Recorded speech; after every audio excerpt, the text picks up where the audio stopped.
I want to make music you want to listen to. And then once you start really diving into the lyrics, I want you to be like, oh shit, I didn't know it was about that.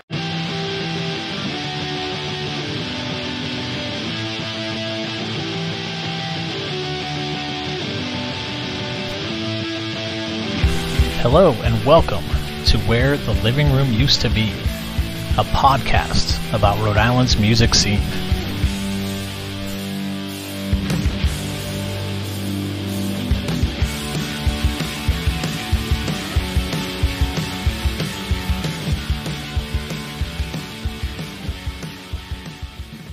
Hey everyone, it's James. On this episode, I speak with rapper and entrepreneur Joe Bruce, where we get into his new album Serpent, the relationship he has with his producers, what he's doing to shine a light on Rhode Island's hip-hop scene, and how a serendipitous rideshare was the catalyst to get him back into music. I'm very excited that I got to talk with Joe and hope you all enjoy this. Make sure to subscribe because I have some bonus mini episodes coming out with him over the next couple of weeks that you'll definitely want to check out as well. And please follow Where the Living Room Used to Be on Instagram, as I'll be posting some cool stuff from Joe's time in music there as well. Enjoy! You grew up in Providence, correct? Definitely. Most of my life has been spent in Providence. I was born in Providence, went to school in Providence. So yeah. What part of Providence did you grow up in? I'm from Washington Park. All right. Like yeah. South Providence, like on the Cranston line. Yeah. Throughout my life, I've lived in every area of Providence, each side, you know what I mean? Just bouncing around. Yeah. But my grandfather was the councilman in the Washington Park neighborhood for 11 years. The family homes on Ohio Ave for a long time. So that really was the area that is the area I feel like is most home. Yeah. But I've been all over. Yeah. And what kind of drew you into music and even like more specifically hip hop? Like, was hip hop like your first kind of love in music, or what kind of like perked your ear up that you can first remember? Definitely. I think hip hop was first. And I always loved the music, kind of looking back at it. I didn't think much of it originally, but looking back at it, I was always a fan of music. My dad was a big Jay-Z fan. So he was big on just listening through to what somebody's really saying, the double entendres. Yeah. He highlighted that stuff to me when I was a young kid. You know what I mean? I have a vivid memory of him playing Hard Knock Life by Jay-Z and kind of like stopping it like, yo, do you hear what he said here? You know what I mean? I don't remember which line it was, but as I look back, it kind of leads me to believe that that's why I kind of write the way I do. I write a lot of different styles of songs, but I typically want to be saying something, something meaningful. And I think it comes from those conversations with him. But my mom loved music as well, like always playing music and cleaning the house. And so just R&B stuff, Mary and just being around two parents that love music. My siblings love music as well. We all, pretty much tied in somehow. Yeah. I mean, I was kind of, curious with that. I mean, you kind of brought it up a little bit there, but like obviously your sound changes and the concepts that you're bringing up, but like, is there like an overall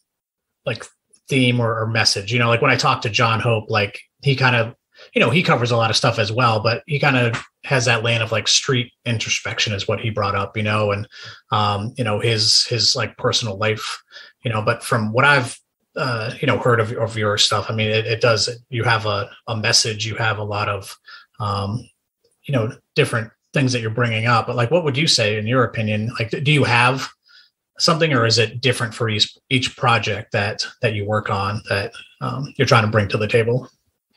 I mean, I think it does vary project to project because I try to go into each creation, like literally each song, each writing without any preconceived plan, because that's going to allow me to be as free as possible. So, because I might go into it like, oh, I'm ready to rap tonight, and I get a beat that's beautiful and it moves my soul, and it's in it, but I got to sing. Yeah. So like, I don't want to, be forcing anything. Overall, I want to inspire people to kind of like find that thing about them that is special. And although the world isn't big on pulling that out of you, you have to pull it out. Mm-hmm. So I lived a life where I wasn't making music for a long time, and I thought I'd never make music again. And I'm wearing a suit to work and all this other stuff. But I finally, through a lot of interventions, got back into music, and now I'm living this life. So a lot of people are meeting me now, now realizing that I thought I would never do this shit. So you know, I want everybody to. I wish the world were a little different, where from the very beginning it was about inspiring people to find out how they're unique and just how to emphasize that and feel comfortable walking in that, because we could all learn from the uniqueness, but that everybody has, but it gets suppressed. You see it in people daily. So, you know, there's that for me. But I just kind of let it flow. It has to have a message, but there's so many messages in this existence. You know what I mean? So I don't really like to limit it to one. I definitely want people to be good to each other. I'm not for low vibrational kind of attacks, and you know, it's not really my thing. So if there's anything overall, it's just like be yourself and be good to each other. It's awesome. I mean, again, you just kind of brought it up. Like, what was your introduction to your own music career? Like, when did you start making music? And it was talk about that beginning. Yeah, I think it really started with rap. Middle school days, just kind of coming into school with a couple friends, and like I always tell the story. There's a kid, EJ Traub, who, you know, I ended up being cool with after school and stuff like that. But he was a grade older than me, and he was like freestyling in lunch one day, and I walk in, and he was just kind of like getting on everybody, and then he gets me, and I didn't have anything to say. I wasn't a rapper or anything. Oh, okay. So I kind of like, it was kind of a defense mechanism. Like, oh, next time I got to be ready. Yeah. And I was already a rap fan, so like the culture was there for me, but it was just a skill that I never really tapped into. Yeah. So from there, I started to write a little bit in middle school, and freshman year of high school is where I met ClarkWork at LaSalle. And that was the first time I recorded, was at his house in his garage. And it just kind of started there. We got linked up by a mutual friend, because at that point, I guess I was probably just, I had verses that I had written. I'm like rapping for them, like, yo, this kid makes beats. And, you know, it started that way really organically. So that was, I think that was a pretty accurate depiction of how it started. So you've been working, you still, you know, for those that don't know, I'd say that, you know, ClarkWork is probably your most frequent collaborator, correct? And, absolutely. He executive produced Serpent. Yeah. Definitely pulled it all together. And so that was, like I said, a freshman year of high school, so 14 maybe. By the age of 18, I had already not really worked with Clark for a couple of years. I had still been making music with a friend of mine named Ink, MySpace days. But by 18, 19, I was done with music. I had a lot of family stuff going on. Started like a professional career, if you will, had a child. So I really, as the years started to mount from there, it was just like, you know, I'd see somebody and they'd be like, yo, you used to rap. And I used to go by Rhapsody. That was my name, actually. Okay. Like, yo, rap. They would call me Rap. Yo, rap. And I'm like, I don't really, I don't rap anymore, man. Kind of, I play basketball. So I really just didn't think that I would make music again for a while. Yeah. What brought you back into it then? So I had all these jobs, and I was an investment advisor for Citizens Bank. And I did it for like a little over a year. And it was something that I had to like study and earn different licenses for. So I worked towards it for a while. And then once I got there, I was like, all right, this shit isn't dope either. Like, I'm not happy. I'm not living, you know, my grandmother was, you know, proud of me, and because I wore a suit every day. But I wasn't fulfilled at all. I didn't know what the hell I really wanted to do. And that made it evident to me, you know, so from there, I was just like, all right, I don't know what I'm going to do, but I'm not doing this. And I started driving for Uber just to kind of like make enough money to live. I still had a daughter at the time, or we had a daughter. So I was in an Uber one night in Boston, dude with a Bruins jersey on. He flags me down. It wasn't through the app. He was just like, yo, I'll give you $60 if you bring me to Worcester. I'm like, all right, cool. So I'm bringing him to Worcester. We're talking about hip hop. We're talking about, you know, I was like, yeah, man, I used to make music back in the day, but this dude's like even J. Cole who say a lot of the stuff that I would say. Like it feels like, I don't really need to make music at this point. He was like, listen, if you tell your story, there'll be people out there that can relate. And for whatever reason, that was the most powerful thing for me, because I had my friend Ink that I had just referred to. He had tried to get me back into music for years. I had another friend, Corey Santilli, living in LA and working with real labels who would try to get me back into it. And it just, those things were maybe like primer, but that conversation in the Uber was the one that made me say, okay, when I get back home, I'm going to try to see how I can get back into it. Because that did at least let me realize that I had something unique to offer. I had just lived in, like I said, we went through a lot of family things. Like I had things to talk about that I didn't have when I was younger. So I realized there was maybe something. And Soul, which came out in January, was the first song I wrote when I came back, and it didn't come out till like 4 years after. But yeah. Okay. Yeah. All right. And then, like how did that keep you moving, or? So basically what I did, I'll tell the full story then. What I did was DJ SureLive, who's my DJ, he was a person when we were younger that my friend Ink would kind of work with. He was tied in AS220. He was part of the road show.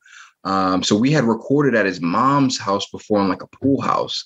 And I was like, all right, if I'm going to get back into music, this kid for some reason is going to be the link to me, because he's connected.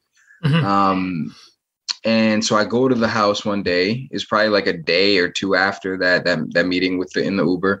And I, knock on the door. His mom was like, didn't want to come out. She's like, who you, kind of deal. And I'm like, yeah, so I'm friends with SureLive. I don't even remember if I called him by his government name. I don't remember what I called him at that time. Yeah. His sister came out. His sister kind of connected everything.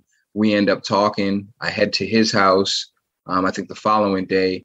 And in that day, which it was just crazy, in that day, being at his house, ClarkWork came through, which I was not, like, I had no idea. You know what I mean? I hadn't seen him in so long. Just like showed up. ClarkWork came to his house because he was producing for Pyrex Lex. Lex was another kid who I knew from the neighborhood. We were cool growing up, you know what I mean? And he didn't rap at that point.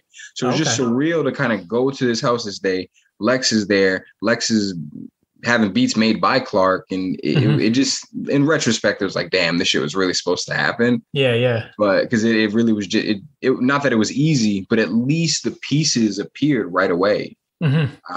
So it was just a climb, you know what I mean, to get people to even send you a beat.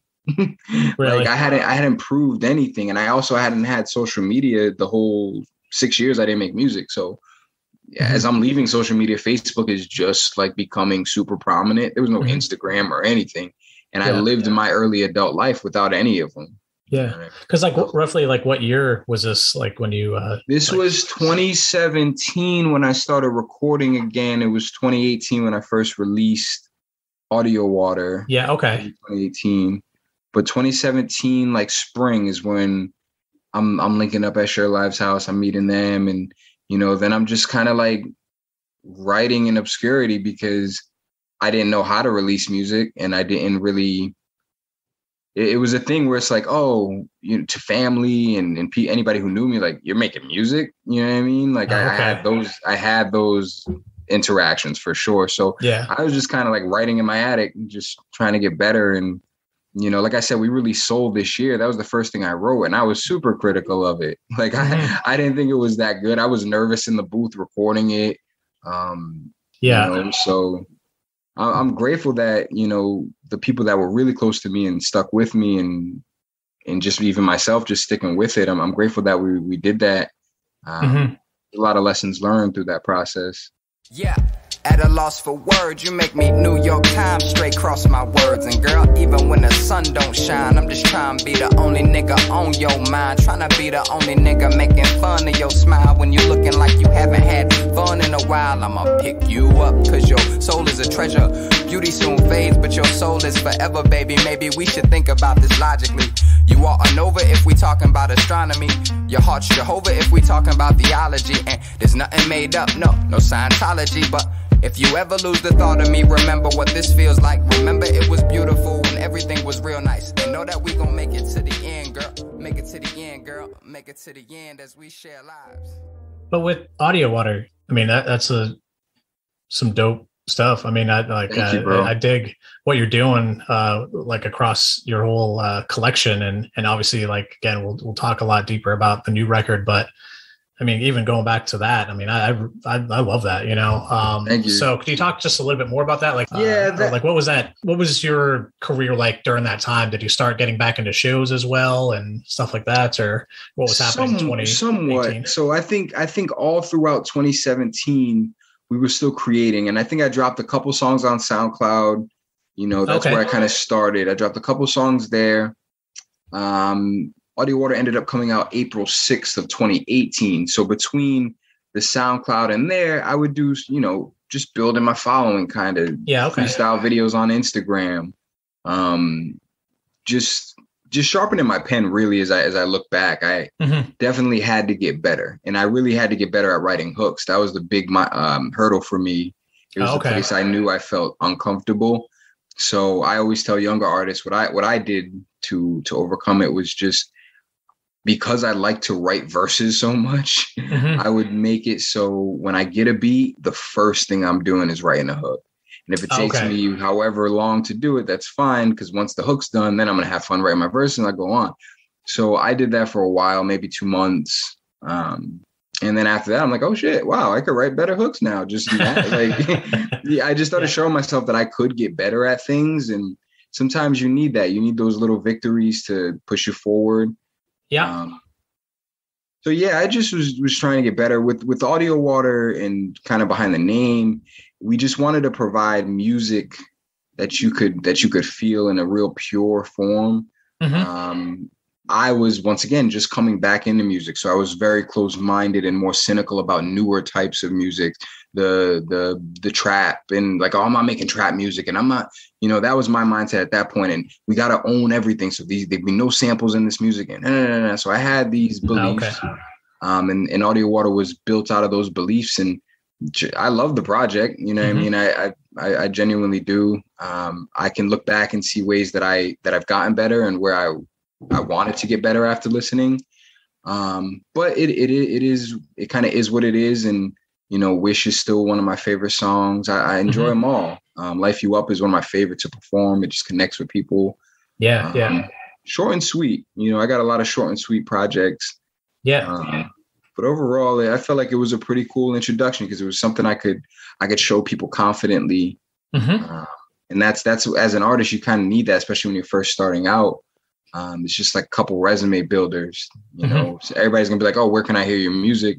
And if all you can show them is some stuff that you half-heartedly believe in, that hurts. So, you know, Audio Water was the first like real quality release that we had. Yeah, but definitely, I mean, what Clark did on that is just fantastic. And yeah, I mean, I agree. It does have like a good kind of introduction. Like there's some things that you can kind of connect with if you're just a, you know, old school like hip hop fan. Like just the beats are there, the rhymes are there. You know, like it's right. It's easy to kind of digest and get into. So I dig that one a lot. But what was the follow up to that? Was that the next one for you? Was that the next EP that you? I think you're right, if I'm not mistaken.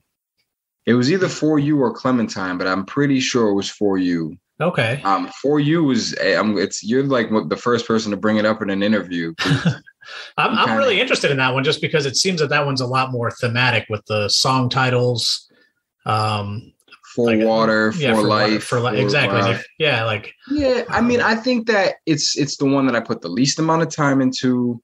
It's the one that I feel like is closest to my soul, if that makes any sense. Okay.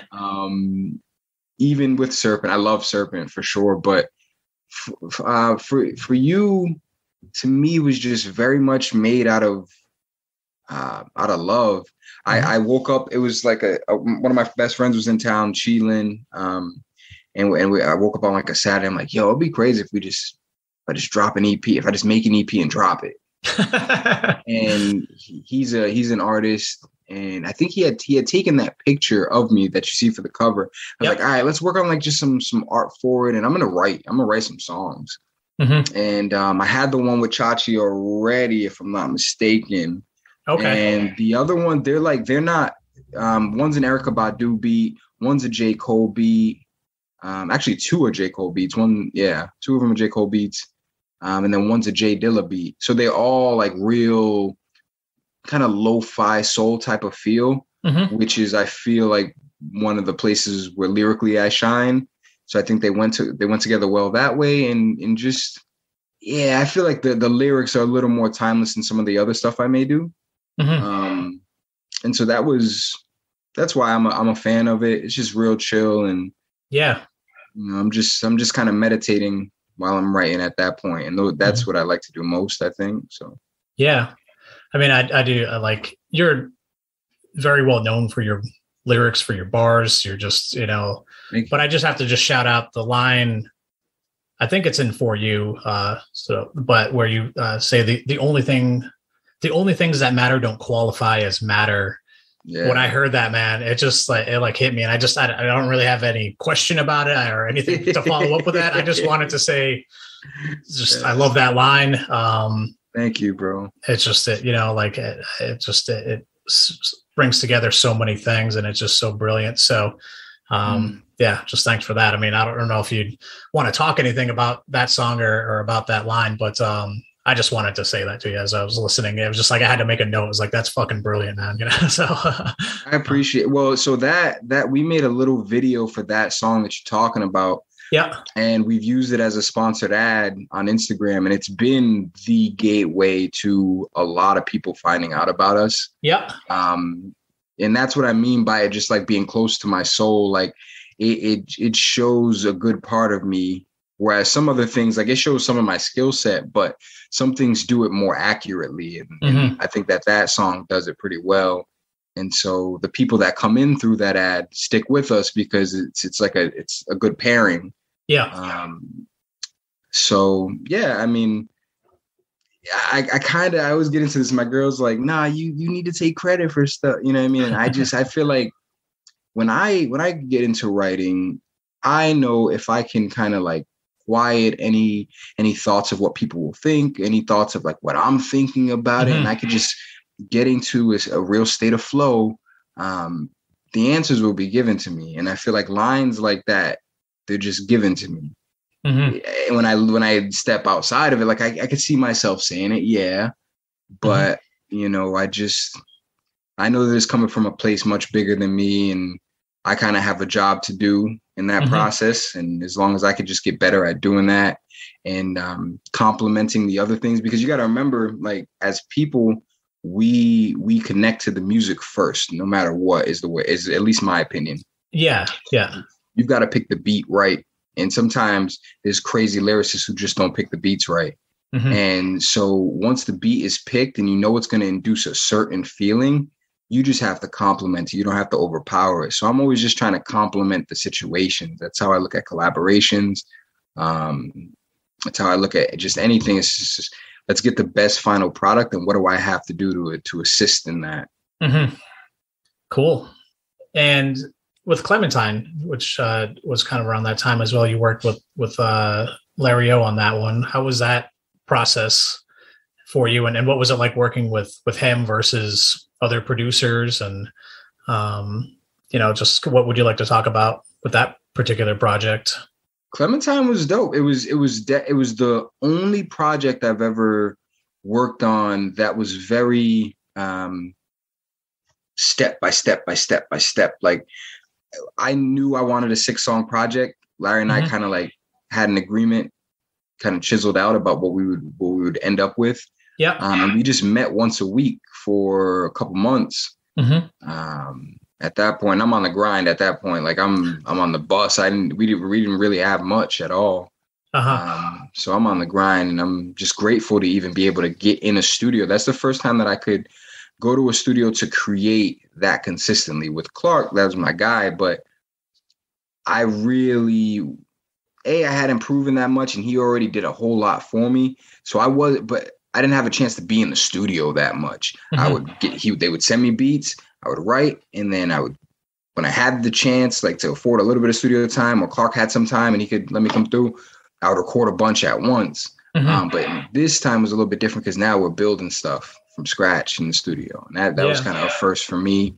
And so I wanted to tell a story of summer. I wanted to tell a story of like my come up personally, which hadn't happened at that point, but I kind of envisioned, I tried to envision how it would happen, at least in the city. And that's why the last song is called Fucking With Me. You know, if you listen to it that way, it's like aesthetically or kind of sonically, I wanted to give you all these different sounds of summer.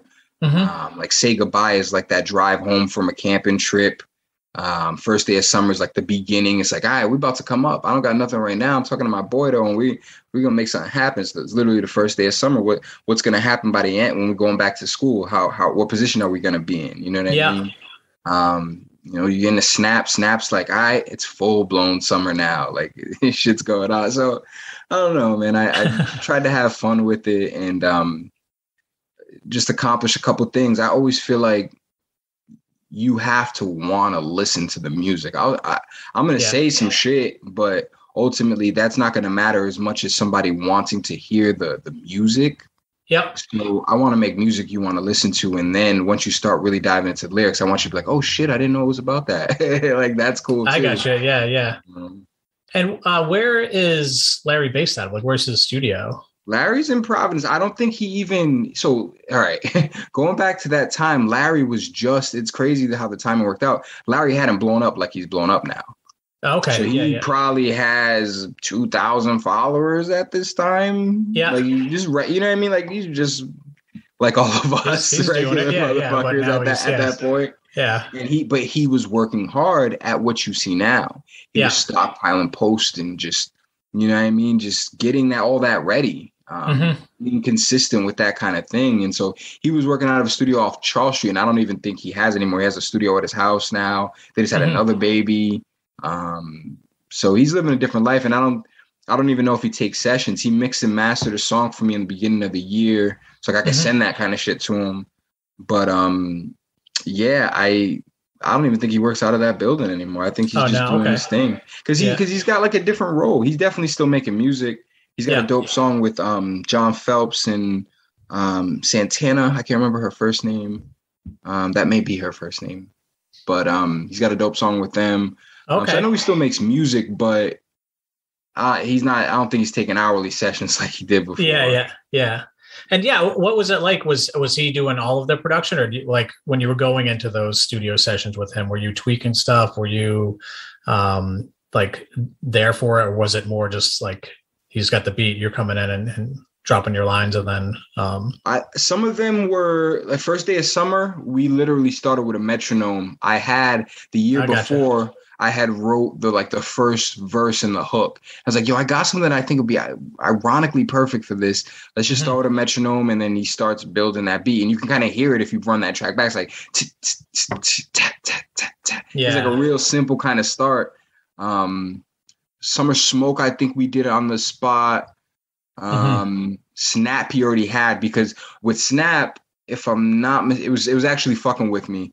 We had already had the 6 songs, but he played that beat, and I'm like, yo, that's what we need. So I cut one out. We worked out another deal, like price wise and everything. Yeah. And, we got that one on there. With Snap, that was the first beat I picked. That the first night we linked up to kind of settle everything. I was like, well, let's listen to a beat or two. And he played that. And I was like, yeah, that's one where I know I can go off on. And in terms of like the production of it, I'm not a producer. I love music. I've been around music forever. I can give you my opinion, but my style is more or less play with the best players and respect them and give them their space to do their thing.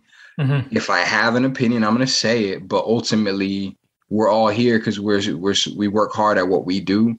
And so I just want to bring the best people around. I don't want to step on anybody's toes production wise, or, you know what I mean? That doesn't mean like I said, I'm not going to give you my opinion. I will, but if it's needed, I don't feel the need to do it a lot of the times because these people are so great.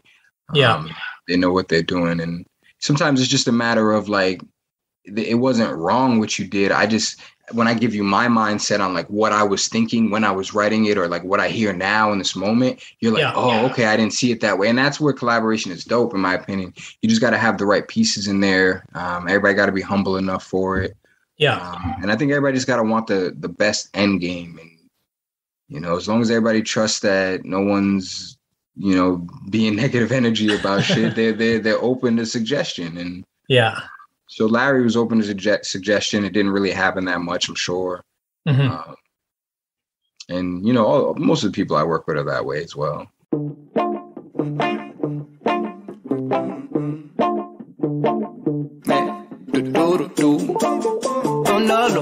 Girl, yeah. Can we just keep it on the low, girl, yeah. Can we just keep it on the low, girl, yeah. Can we just keep it on the low, girl, yeah. Can we just keep it on the, can we just keep it on the, can we just keep it on the flow, girl, yeah. Moving too quick, I don't know, girl, yeah. I can do bad on my own, but since you put it on me, I don't know where to be. We could be like Brad and Jolie, get to know me. Shit was cool till you start meeting all my homies. I can't hold you, you a goddess. Let's be modest. I'm just part of the sea, and I gotta be free. But one day you shot me, I fell down to my knees, and you knew you got me. We both want what we both getting. This ain't love, girl. Who you kidding? No. We just keep it on the low.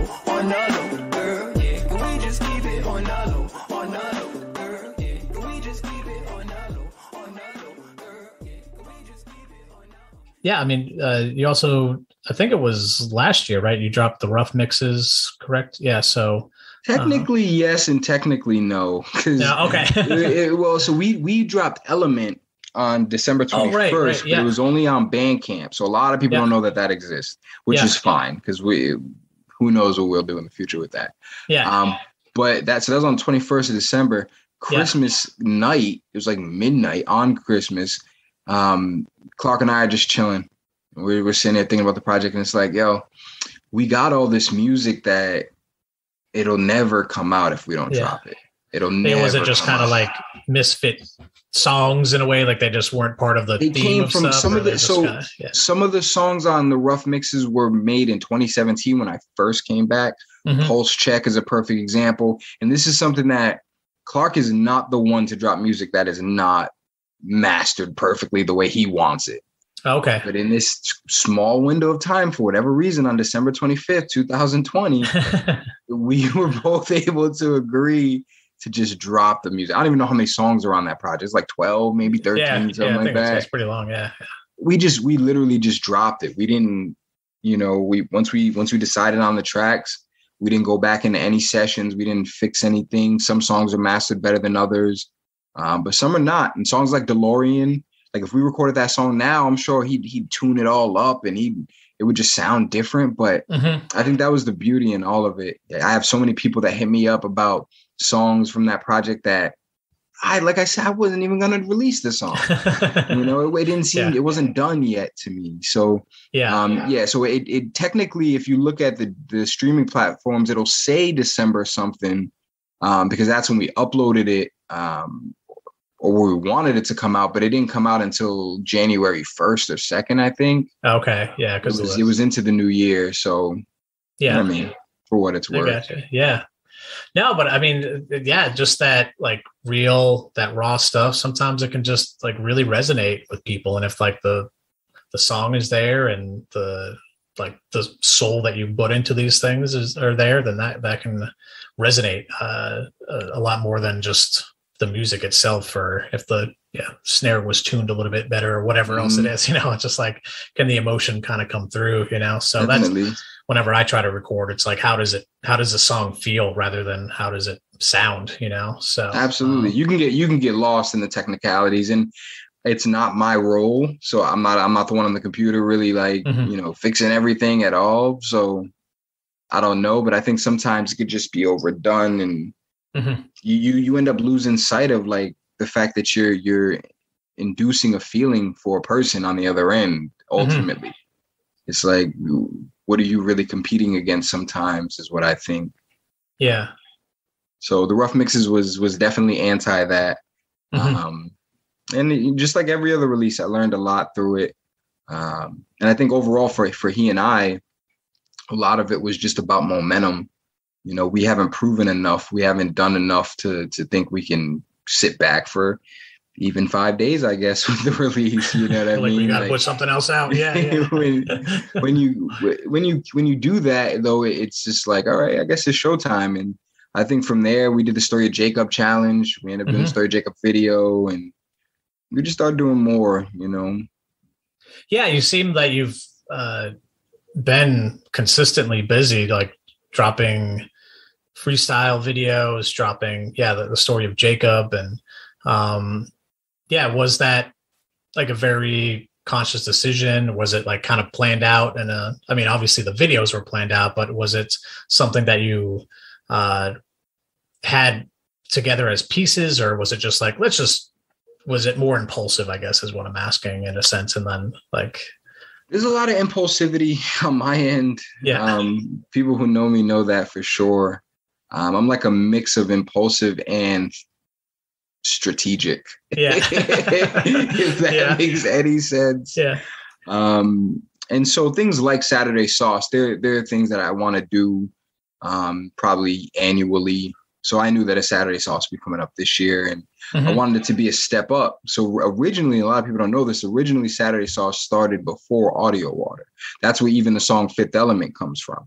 Fifth Element was the finale to the first Saturday Sauce, came out right before the project came out. So I was trying to build up hype, and I'm rapping over these, popular instrumentals to do that. And there were no videos at the time for me. Like I really didn't have that budget. I don't have the damn budget now, to be honest with you. But like back then, I didn't even have the connection. I didn't have somebody who would even shoot the videos. So it started there.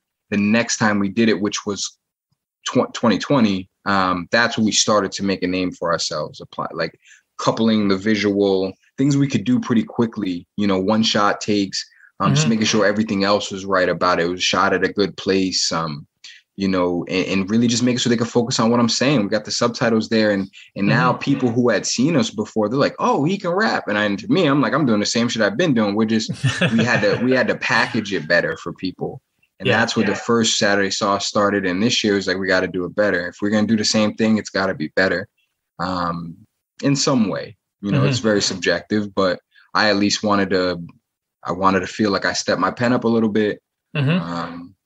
And the visuals get a little bit better. And I think that they did. Rome is phenomenal. Obviously, he's shot so many. That's the videographer that you work with. Yeah, absolutely. Jeremy Newman. My guy Rome. He's unique. He and we click because we're both trying to do stuff that people aren't doing. I think that we really see eye to eye on that. And we also very much make shit up as we go. That's the best way I can put it. I do remember seeing a response that Zeta Pina did for, I forgot which freestyle, so I apologize, but it was the one that he shot in the laundromat. And he's like, how's this dude killing it in a laundromat right now? Like, how does he even do this? Well, I think a lot of that, and this is what I told him too, is just like, you literally just have to ask. I realized there's a lot of things that I do now that people think I have to pay for, I have to have some connections for, and there's not. I call, I ask somebody, worst you could tell me is no, and the best you could tell me is yes. Now we got it. Now we can do it. Yeah. You know what I'm saying? And these are people that like we end up having good connections with, like real genuine. Like I washed my clothes at that laundromat. That's how that started. I just moved into the area and I just met the dude and we were talking one night and it just like became something. Sometimes the universe just has a plan too. I think that plays into it. But yeah, just asking people, can I do this? Can I do that? How can I help you? You know what I mean? In that situation, what's the best I can do for you as well? Yeah. And with the Story of Jacob, that is an awesome story. It's an awesome video. That seems like it got a tremendous amount of attention over the past year or so. What was the kernel of the idea to have it become what it was, which was multiple artists on it? I'm going to show you how clairvoyant I am right now. Yeah. When we uploaded the project, Story of Jacob, it was just that verse that you see me doing in the video. Yeah. And then the beat plays out. Yeah. It was just that. And so we liked the song, but like it's not finished. And so when I uploaded it, I put open verse in parentheses. Yeah, yeah. Clark did not like that. Clark was not a fan of the open verse. But to me, I didn't necessarily think that we would do what we ended up doing, but at least it would entice people to write their own verse. We could do a challenge if we wanted to. We could do it was different, it was unique, and it played into the whole Ruff Mixes thing. Even the way Ruff is spelled, that's how Clark spells his Ruff Mix things. When we, you know what I mean? So it was like real, writing it out or whatever. He always just the thing that he picked up from somebody, I think. And so it was. I wanted it to feel that way to people, that it really was rough. It wasn't complete, because that to me seems unique. I don't hear many projects coming out that way. Mm-hmm. So it started by titling it that way. So now it's out there. You can stream it anywhere and play it that way. We do the challenge, not really like knowing that it could help us somehow, but not really thinking that it would, you know what I mean? Like, it's not how we're going to blow up as through a challenge. We just wanted to do it and see what the hell happened. We offer $100. I'll give you a free feature. You get a free beat from Clark. It was dope. You know what I mean? Yeah. And so we did that. We shot it with Rome, like a little commercial for it. And right away, I think Atomic was the first one to drop a verse that night. Like, there were a couple people that were super excited. They got on it. And then daily, there would be people trickling in. And it ended up having South Africa, England, people all over the world had dropped verses for it. Wow. And I think we had between 35 and 40 entries total, which that's awesome. We're unknown artists. Nobody knows who the hell we are. You know what I mean? Like, and I wasn't using TikTok or anything at the time. It was just through Instagram, really. So I was grateful for everybody that, you know, submitted a verse. It was real fun, but it got to a point where there were too many good ones. Like, you know, like it was tough at the top, because obviously Troy Rain, Dan Pomfret, Bremethy, I really loved. Like, there was some that were just hard. Five. Everybody who ended up on the song, their verse was dope. But at the top, it was tough to pick a winner. So we picked a winner, subjectively, obviously. But then I just felt instantly, as we got off that live stream, like, it can't end there. It can't just be a 2-person song like that. We got to do something with these other verses. And I think even other people in the comments were bringing that up. So we just saw what we could do. And the video was the most like magical thing you could ever really think about, because when you go back to it, I forget how many artists are on it, but it's like 8 or 9 of us. Yeah, yeah. And then you got the videographer. Then you got Pierce there as well. Then you got Clark there as well. So we're in double digits. You know, Nick Merrigan's there. He's, you know, part of Bad Words. So all, people who weren't even rapping were there. And we had all these people, but there was no ego. There was no real problem at all, because we were just, you know, rolling it out. And Troy Rainey came in from New Jersey with his boy G-Reg. You know what I mean? There was no ego with them, and they were the winners. You know what I mean? It was just all love. We instantly realized we had some community or some family just through this challenge. So we only had one shot inside that little brick warehouse place you see the video start in. Yeah. Because it's 7 minutes. And by the end, that last shot, people do not know this, but the cops are right behind us. So Atomic finishes his verse, and we look up, and there's 2 officers like that. Like, y'all gotta go. And he's like, can we shoot it one more time, please? He's like, nah, y'all gotta leave. So and it ended up being, one of the officers was a girl I went to middle school with. I was like, what the fuck? She's trying to ignore me about it. I'm like, yo, we went to middle school together, and she didn't want her partner to like. So that was funny. So that was one shot there. Yeah. And then we did a shot, like a parade almost, like walking down the street. Yeah. And Epic Gremmethy hops on his car. He tells me before, as we're like walking, everybody's performing. I don't think you could see it in the video, but he's like, yo, if it's my verse when we pass my car, I'm hopping on it. And I'm just like laughing. And it was perfect. He damn sure did. Yeah. So we had that take. That was also one take. And then one final take in front of like these the tractor trailer. Yeah. Yeah. So 3 shots in total for a 7-minute video. And he had it done in one day. Wow. It blew my mind. It was my first time working with Josh. Good looks. He's amazing. Just a good dude. He's really genuinely a good dude. Serpent, and I'm sure we'll talk about it later. Serpent has a lot to do with me starting and learning through these relationships with people that aren't as good. and okay. in the music industry especially, and in particular. But he's one of the people in the industry who's good. He's the only reason why I met Ren Thomas. You know what I mean? He's the only that's on that project. Mm-hmm. Sometimes you just know, you know what I mean? You vibrate well with people for a reason. And he's one of them. And so and also super talented. So yeah, the video wouldn't have happened without him. There's no way. Not the way that it did. And it really just only took 3 shots. Never we didn't do any of those twice. It was all one shot, 7 minutes, boom, boom, boom. I think we got enough. All right, that's it. Let's call it a wrap. That's cool. Yeah, it definitely has a great feeling, and yeah, it's just really wonderful to see like how much it kind of brought people in, and so yeah, for it being a 7-minute long rap song, it like carries through. There isn't like, it doesn't feel that long. I'm like, listen to it multiple times, like I'm waiting for the next verse. It's I got people that tell me they listen to it every morning. I got people tell me they listen to it every morning. I can see like the watch time. So obviously on like YouTube, you can see the average watch time on videos, and I don't really look very often, but on that one in particular, I'm interested because it's 7 minutes. It's like, all right, are people really watching this? And like on an average standpoint, they're watching more than 50% of it. And I'm like, yo, that number is crazy high for a 7-minute video. And it's just because the verse, I think everybody stepped. It goes together very well. And there are a lot of good verses. There's a lot of like, ooh, I love this part, or I love this dude's verse. I love when he does that. I love when she does this, you know what I mean? And you go. So also like I wanted and I wrote another verse for it. Clark didn't want to record it. And so like, I know. What do you mean? Like, when did that happen? Like, well, because it was already so much for him to do, like in a small period of time. Everybody sends in their verse. Some people send in their verse late. Troy Ranger's got here from New Jersey now, and he's recording his verse. But after that, he wanted that to be the last thing. He didn't want me to go in after him and record it as well. So I was like, all right, whatever. I can leave this 3-year-old half a verse on here.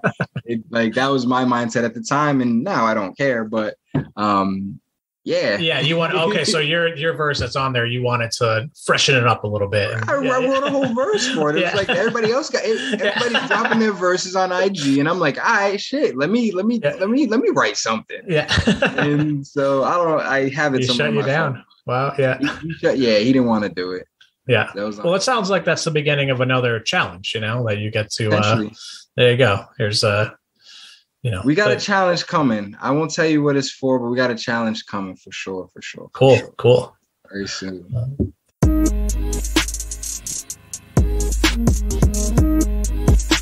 Yeah, what happened to Jacob, nigga?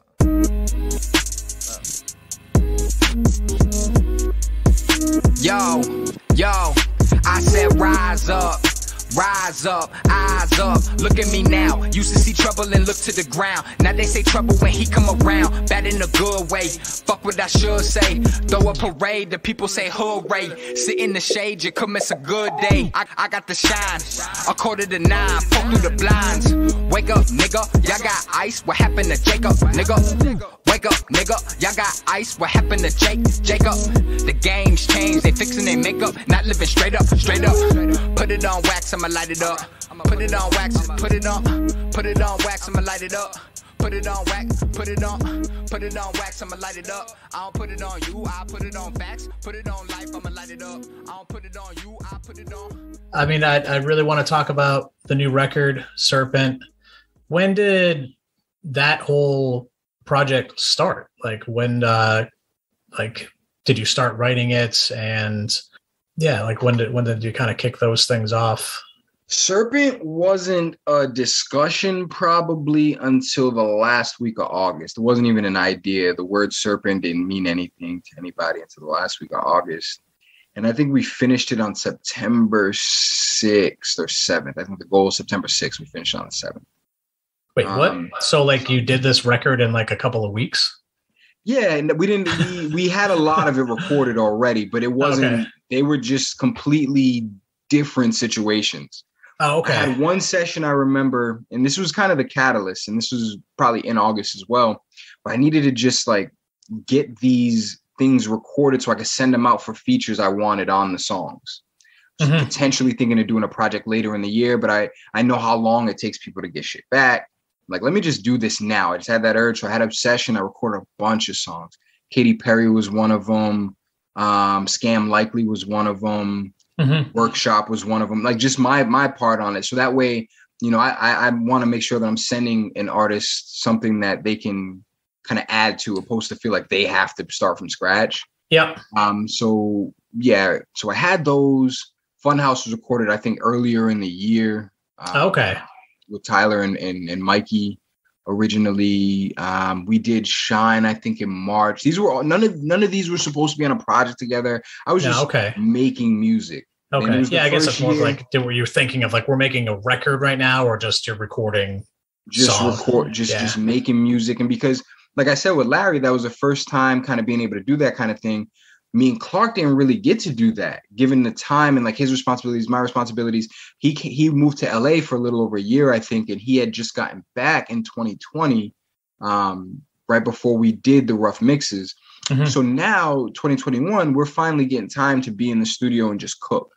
He and I, that's a first. I was able to do that a few other times and in different areas. So now I'm in a mode where my name is at least a little bit more established. So I don't have to drop something as soon as I make it. A lot of artists feel like they have to do that. And so I was fortunate enough to not feel that way. And so I'm just making music.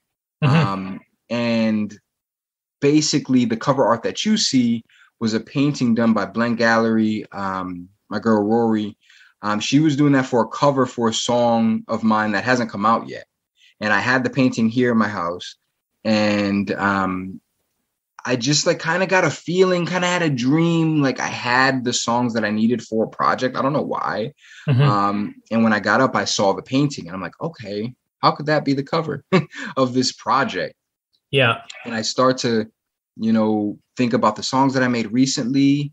And then 7 out of those 8 songs, I'm like, as I start to play around, like, all right, these go together well. They all make sense for this topic. And I realized that a lot of the things that I had to go through the past year and a half with the music industry and with my personal life and relationships with people, things that I've learned, things that hurt me, you know, things I struggled through, they were coming out in these songs that weren't connected in the way I looked at it. They weren't connected, but they were coming out in these songs. Like, you know, Shine's a perfect example.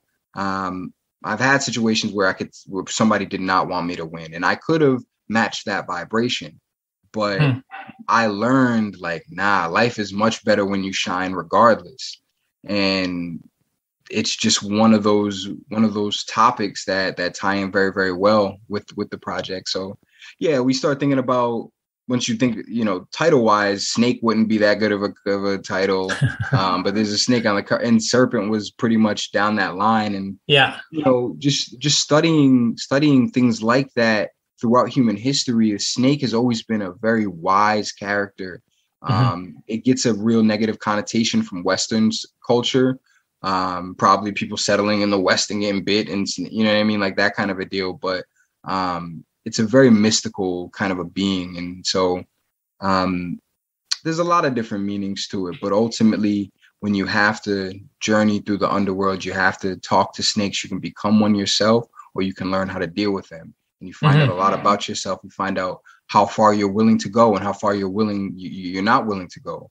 And that's where you get a song like Workshop, you know, just, this is who I am. You know, I know who I am. You know what I mean? Like, so it's all that project itself is all about a journey through the underworld and kind of arriving at a door, which is this music industry, which is this social media world. And realizing it's a fun house, you know. So it's really just like, if it were a movie, it's starting, you realize, all right, there's probably gonna be a part 2 at some point, because he's at the door and he's just starting something, you know, but at least I know who I am going through this. And that's really Serpent in a nutshell. Yeah. Well, yeah, it seems like the response to this has been great, at least from my view on the other side of a social media like screen. It, James. I do like it. I do like it. I think that it's a very, I guess, to be honest, I don't listen to a ton of like modern hip hop, I guess, you know, like I'm much more of I listen to stuff that's being made now, but it still kind of falls into the boom bap, old school kind of stuff. But it's like what you're doing on this seems pretty innovative in my not view. boom Like, bap. it's not that, no, but just like you're kind of like towing this line where like your vocal delivery is different than I've heard in just your own career, but just different from what other artists are doing these days. Like there's just a lot of new sounds that seem to be coming out on this record, which is just, it's phenomenal to hear. And then it's also just great to see people like responding to it that way, that, you know, I mean, to be honest, some people could be like not as responsive to that and be like, what is this? You know, this isn't something that I haven't really heard. But you know, people are, you know, and I love what you're put out with this, but yeah, it seems that, you know, the stuff that I'm seeing is people have their song and they like, or if you're like, what's your favorite song? It's like people are quickly getting back to, they're not like, I don't know, let me think about it. You know, it's like Katy Perry, you know, or they're like, So, I mean, how much of that was intentional? Like how, like the sound of this record or your vocal delivery, like, was there a certain thought process or a certain artist that you had been listening to, that kind of came into this particular project? I think it's just, it's always been a journey of learning to be comfortable in my skin and finding out like what that is, because so much of what you're doing is learned. And, you know, we're watching rappers and we're listening to rappers growing up. And at a certain point, like, all right, how much of this is what I've seen before? And how much of this is completely unique to me? And I try to just like push it closer to me as we go forward, and you start to develop a confidence in trying new things, like things that you do at first. And once again, you're nervous in the booth and the engineer's looking at you crazy. But once the relationship's better, you can really just start to push that dial a little bit and try different things. And I just feel like all these things are naturally me. I just wasn't able to let them out early enough. And now I want to inspire other artists to do that as soon as they can, because it's still going to be a journey of getting better at those things. You know, I just, at this point, man, it's like, once I get the beat, it's like, what voice do I hear? What flows do I hear? You know, and if it's completely different than something I've ever done before, I don't give a fuck. I just can't, you know, because that's not going to allow me to be free. And I think, once again, these songs being created at all different parts of the year, you know, they weren't, I wasn't thinking of this one when I was making that one. They just happen to come out of that mindset. Like, when I hear this beat, what does it make me feel? And what do I want to do? And am I capable? And if I'm not capable of doing what I'm hearing, what can I do to get better? And so some of that has to do with vocal lessons. There was a lot. I started taking vocal lessons because I would hear different things that I knew I couldn't do, or at least I felt I couldn't do.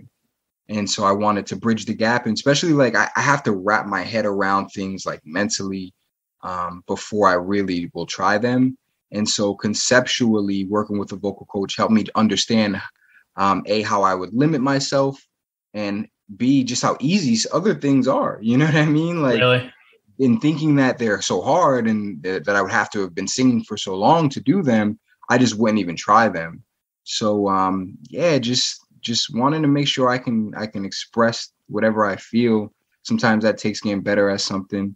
And, that's really where those different sounds and things like Shine and No Reason, all things I would have been far too scared to do in the past, is just developing a relationship with them now. Yeah, well, it's really inspiring to hear that, because I can just venture the guess that there's just a lot of people that are hearing different things and, you know, might want to push the envelope a little bit more, but it's just so easy to get caught up in what's comfortable or what's popular. You know, not saying that we're, you know, but just that, you know, like, this is the sound on the radio, so I need to do that. I need to emulate that. And so there's that. I think that's a layer. That's a big layer, especially for young artists. Yeah. But then the longer you go in it, now there's people around you that expect you to do certain things. They send you a certain beat because they're like, yo, you would kill this beat. And it's like, yeah, I can see why you'd say that. But like me, naturally, I don't want to make that stuff anymore. And is that disappointing to you? Do you only like my shit because it's like the style of music you grew up on? Or are you a fan of the work? And I'm gonna make songs. Like I have a fan who and I don't even like really calling him a fan, but like somebody who's been supporting me for a long time, loves a lot of my music. He told me, "Oh, this song I don't like." I have had producer Tyler Ocean. He said he don't like Summer Smoke. I remember one day we were in the studio. He was like, no, I like most of your songs. Summer Smoke, I hate that song. And it's just like, oh, I feel it. I imagine not everybody likes Bob Marley's music. Not everybody likes the Beatles music. So if I think that I'm gonna be different, I'm crazy. So I don't go into it so everybody likes my music. And that's the first thing. I think a lot of people are trying to make it so wide range of people will like it.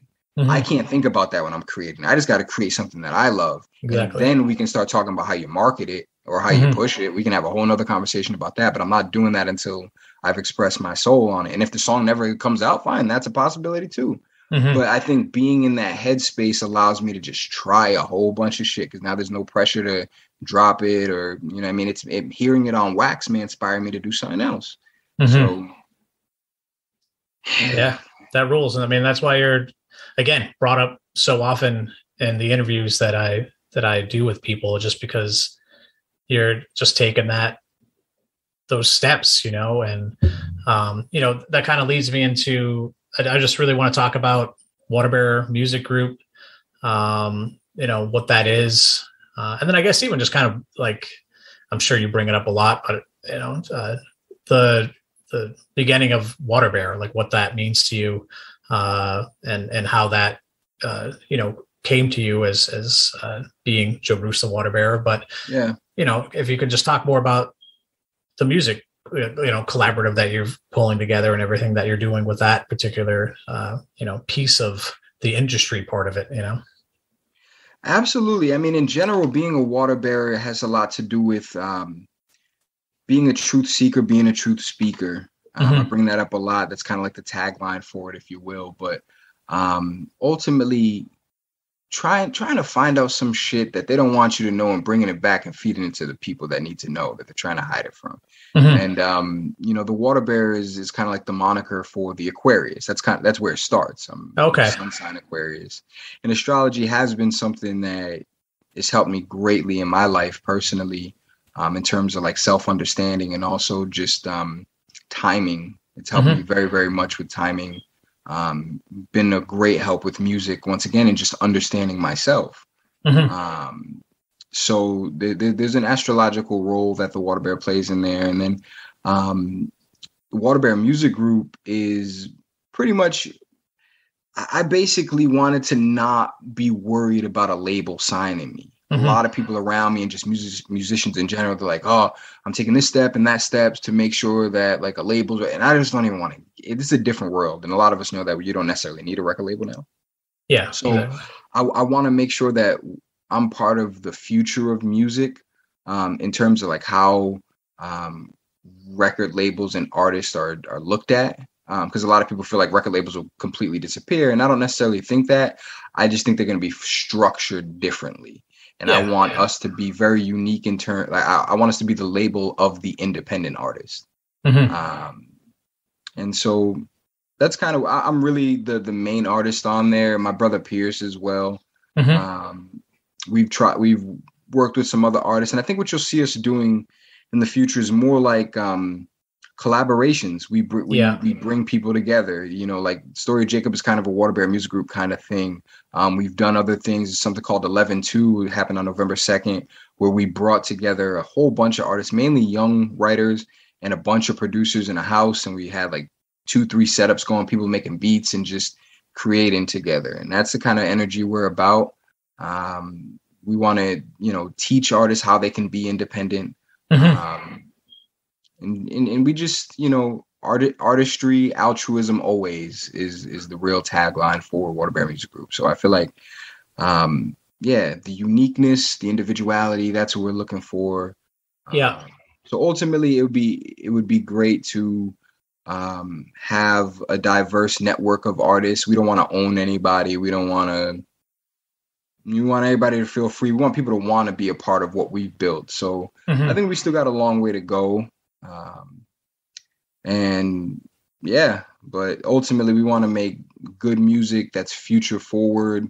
The label of the future. That's the goal. No, it's on point. I mean, you're right that it's just kind of just taking the reins and moving that stuff along. Like, yeah, there's a place for labels, and there's definitely some benefits that can come from that. But it's the give and take that it's always been with major labels or indie labels or self produced stuff. But what you're doing, and even more so, you're just pulling together people in the scene. I'd love to talk about the Rhody rap project that you've done. A lot of that seems that it's kind of pulled together on like a Spotify playlist, but I know it's much more than that. But you're just it seems, I mean, it might be cliche, but it's just like the rising tide lifts all boats kind of thing of just like, Absolutely. Let's put a spotlight on the city or the state that you represent. And I mean, the Rhode Island hip hop scene is, it's just incredible. I've been listening to hip hop for a long time. My first show was Run DMC back in the day, wow. Like, so, or like first, like hip hop show was that. And, it's just like really quality stuff with you. And I mean, I won't list names, as I'll learn from Jesse to not list names because I'll probably forget some people, but just the people that are all doing this are just incredibly talented. And, but just to get the spotlight on Rhode Island, let's all do this stuff together. And it seems that you're doing that with the Rhody rap project. So can you talk a little bit more about like what that is and, like how you're working with people in that way? Yeah, absolutely. I mean, it's a blessing because quite honestly, we're 1 year in now. And mm-hmm. I was just telling my girl, like I was driving home from work one day and it was just a thought in my head. Mm-hmm. And I was like, yeah, all right, man, I'll do it then. I'll put together just a playlist because what had happened was Trav Black and Mr. Ocean State dropped albums on the same day. And this is going back to maybe like September of last year or early mm-hmm. October. And I was like, let me check these out because the whole perception here in Rhode Island, like, is that Rhode Island music's trash. Now, I can tell you a couple reasons why people think that, like why the average consumer thinks that. Somebody who's not involved in the music industry, they just live in Rhode Island. They're like, oh, local artists are bad. Mm-hmm. That happens because the pay for play was so bad at shows in Rhode Island, like terrible. Oh, okay. So when a big name artist would come here, the people that would be opening for them would not be like word of mouth, the biggest names out here. It would be the people who, it could be drug money, it could be whatever, who just had a couple $1,000s to pay for the slot. Maybe it's not a couple thousand, maybe it's 500, but as a regular artist, you don't got that. No, so it was just people who could afford it. Mm-hmm. And so what happens is now they're on stage, they put together a terrible set, most likely. They're rapping over their lyrics. It's not good. People in the crowd are like, all right, this is the local, I shouldn't even came this early. And then the big name artist who's touring and stops here is like, oh, this is all they got to offer. They're trash. Yeah. There's, you know what I mean? There's the perception right there. So I at least checked out both those projects and I was like, damn, these are both pretty good. Mm-hmm. I wonder what else is here. So I made just for myself a playlist of local artists and I put out a post on Facebook about people sending me their stuff just so I can see it. Like, so, you know what I mean? Because I realize now I'm fortunate for it, but in the past, I did not realize I had the fortune. I just am not connected to anybody like deeply in those ways. Like there are all these different pockets. You see people at those shows and people that had festivals. So all these different pockets, but because I was out of music for so long and just because I've always been like a keep to myself kind of dude, like mm-hmm. I've never been backed by any of these people and I've never owed them anything either. Mm-hmm. So with a thing like Rhody rap, I can be as close to objective as possible. Nobody's gonna be 100% objective, but like as close as possible. I don't owe anybody a favor. I don't want to put it on the playlist unless I feel like it meets a certain criteria. Yeah. And so if I was part of some of these groups, I'd probably be pressured to put my boy's song on the list at a certain point. And then that would be just like all the other Rhode Island things that go on. It's too much about who you know. Yeah. And that holds back talent that doesn't force people to get better. Mm-hmm. So I'm not for that at all. And so with Rhody rap, basically what it's grown into is I want to make sure that if a 15-year-old kid from Kansas lands on the playlist and he plays one song on shuffle, there's 4 hours of music on it right now. Mm-hmm. He plays one song on shuffle, chances are he's going to play another. If I'm just letting some shit slide and I'm letting it on there, you know what I mean? Like that does everybody dirty. Everybody on that playlist dirty, because we could add a chance at a new fan outside of Rhode Island realizing we got something here. And so I want to make sure that it's not necessarily the best rap. My favorite rapper is Jesse the Tree. Chachi Carvalho is one of my favorite rappers of all time, my favorite people of all time. But there are long stretches of time where their music isn't on the playlist. You know what I mean? And I love these people dearly. And like my favorite songs of my own aren't on the playlist. They just are the songs on the playlist seem to go together well. And I gotta be worried about the listener's experience and the kind of listener. I gotta be real about that too. If you're working at a major label right now, how old are you targeting new listeners at? You're not targeting grown-ass people as new listeners because we're set in our ways. We know what we like, and it's very unlikely that we're picking up new listeners. So if I want to do something not for me, but for the scene, I have to be aware of that. And I have to make music that, or at least put music on that playlist that is appealing to younger people, you know, but then we also have to have a quality threshold.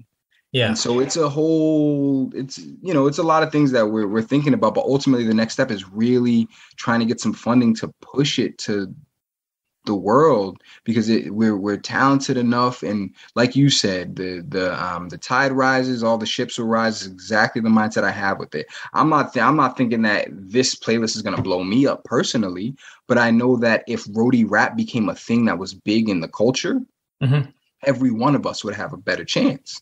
And so if you've been working hard, you have a better chance. If you haven't been working hard, you haven't been working hard, and it ain't going to help you at all. That's fine.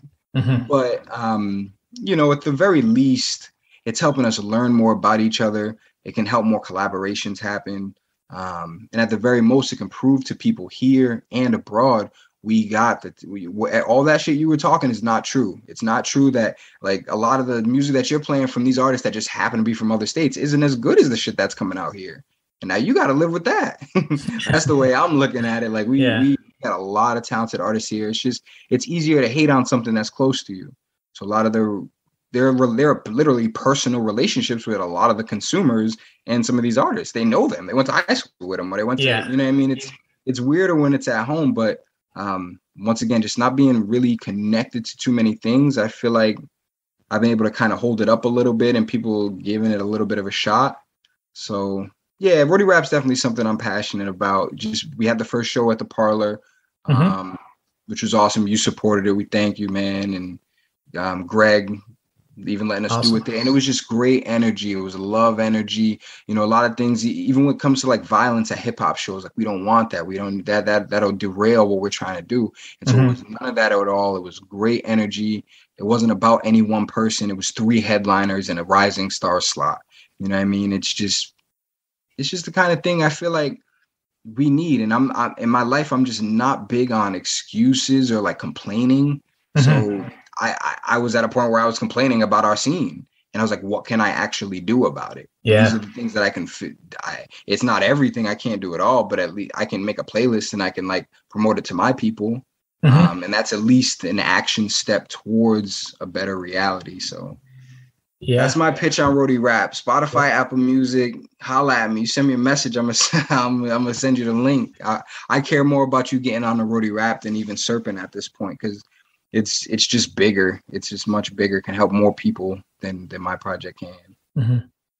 Yeah, well, I love it. You know, it's just great to see what you're doing, and shout out the locals only movement that Graham is doing, and I mean, I just identify with that. It's got, align with that of just trying to amplify what's coming out of our states and, connecting those dots, like if you're a fan of this particular artist, then check out this other stuff. Cause this, this other batch of things is just on, just as much on point, so, just keep it up, man. And, well, the last question I always end with is, what would you say is your greatest music accomplishment to this point?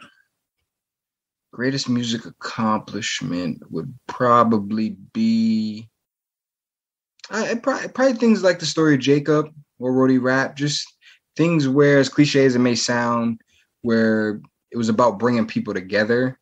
Because once again, you got to really rewind back to writing in the attic where people were like, you know what I mean? I didn't know I could have stopped the next day. You know what I mean? This is 4 years ago. I didn't know that any of this would happen, or we haven't even like really made it yet at all.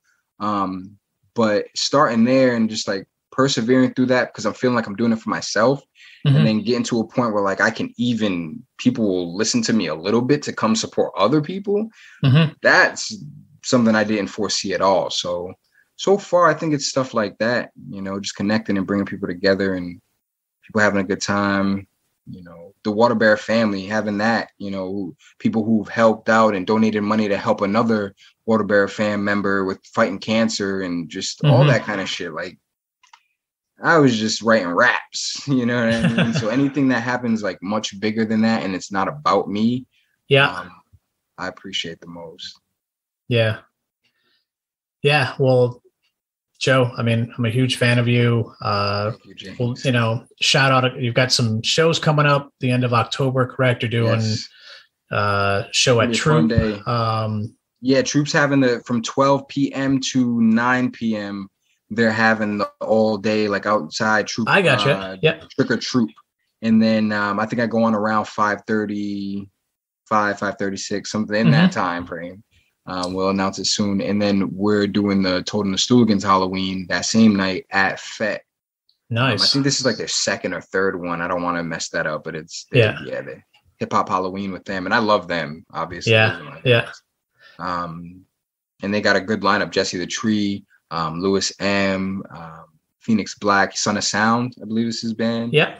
And you have a Cypher video that's coming out on the 22nd of October, right? That is true, actually. Bless the Table. Yeah. So all the people I just named, Told the Stooligans put that together. Yeah, how did that come together? They just asked, man. It was, for some reason, they had Dan running point, not Dan Pomfret, Daniel Hill. This is my guy, but they had him running point. It's depending on what Stooligans is doing, they'll have a different person running point. And in this particular one, Dan was hitting me up like, all right, and we're gonna need the verse by this day, and I'm like, all right, I got you, bro. And I actually went and recorded it with Dan Pomfret at his crib. He had a little setup, and I just typed it out real quick. But the video took place at their rehearsal spot. We just vibing out. Working with a cool camera crew. Cool. I'm interested to see it. I haven't seen the finished product. All right. So October 22nd, it'll be out officially. We just started like promo for it. So I think it's cool that they're being innovative and trying to promote the show with the song. And you know what I mean, I think at post-COVID, you really got to show people, give people a reason to come out, not just like we're performing music, because people are a little more weary. Not even because of the virus, but just because they've spent so much time not going out to the things now. And now they're like, all right, I could just be chilling. I realized I can do that now. So you really got to get me out there. You got to give me a reason. So, them being creative is cool. Yeah. Well, Joe, you're awesome. And thanks again. I appreciate taking the time to talk about your awesome career here in Rhode Island, man. Thank you, brother. Yeah. They won't see me glow. They won't see me shine. I ain't didn't even know. I'ma go ahead get mine. They won't see me grow. I'ma go spread my vines. They won't see me blow. I think it's tick tick time. They won't see me glow. They won't see me shine. I ain't didn't even know. I'ma go ahead get mine. They won't see me grow. I'ma spread on my vine. They won't see me blow. I think it's tick tick time. They don't wanna see me max out. They just wanna see me low. I ain't got shit to be mad about. I do not worry about foes. All they wanna know what's that about. I do not do it for show. I heat it up when they tap out, but I don't be by the stove. I hit the road and we know about. All the way, yo. They wanna know what it costs now. They never knew what it was. I got the message across town. I got the city on agua. Mama, you know you get mucho. All of these niggas get nada. Nobody got a cosign, but they still do. You had your time, now they don't feel you. I'm not a sideline guy, not in your rear view. I took the gates down, now I'ma build you. Cause they won't see me glow, they won't see me shine. I ain't didn't even know, I'ma go ahead get mine. They won't see me grow, I'ma go spread my vines. They won't see me blow, I think it's tick tick time. They won't see me glow, they won't see me shine. I ain't didn't even know, I'ma go ahead get mine. They won't see me grow, I'ma spread on my vine. They won't see me blow, I think it's tick tick time. The wait is over, hit it, take over. Bruce bring the water, but he know that I bring it too. We on the street, we could never lose. Yeah, this is all that we ever do. Boyfriend and girlfriend can never choose. Baby, don't sleep, you should never snooze. They just keep calling. I feel the orders, stacking like hoarders. They know I'm important. Don't hope that I'm gorgeous someday. I got them all up in my biz. I'm on top of they list. I just hit. I don't miss why. This is all we know. This is all we got. This is all we know. This is all we got. They wanna see me grow. I pay them no mind. I just gotta shine. They won't see me glow. They won't see me shine. I ain't getting even know. I'ma go ahead get mine. They won't see me grow. I'ma go spread my vines. They won't see me blow. I think it's tick tick time. They won't see me glow. They won't see me shine. I ain't getting even know. I'ma go ahead get mine. They won't see me grow. I'ma spread on my vines. They won't see me blow.